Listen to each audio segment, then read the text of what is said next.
Meet Israel Keys. Sounds like a chill dude you can vibe with at a party, right? Wrong! Dude was a straight-up nightmare disguised as, well, nobody really knows. See, this guy was a ghost, appearing and disappearing, leaving behind only a trail of victims.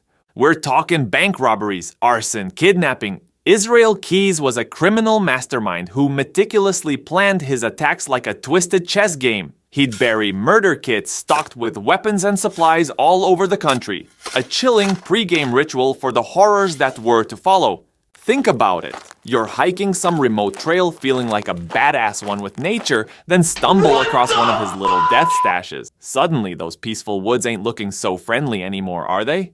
Yikes!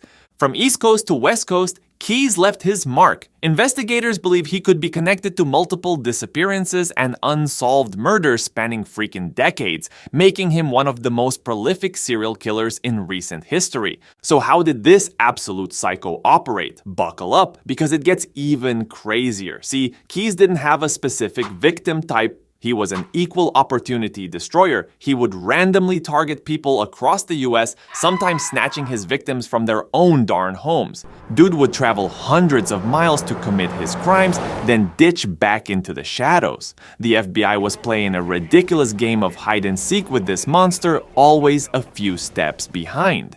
He was the ultimate boogeyman, the kind that makes you question if that creaky sound at night is just the house settling, or something far more sinister.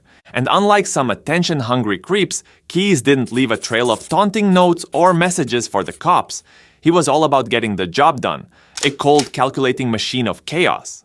This made it insanely difficult for the authorities to connect the dots between seemingly random crimes spread all over the map. But like all good villains, he had one weakness, his ego. Keys thought he was freaking invincible, that he could outsmart the best of them.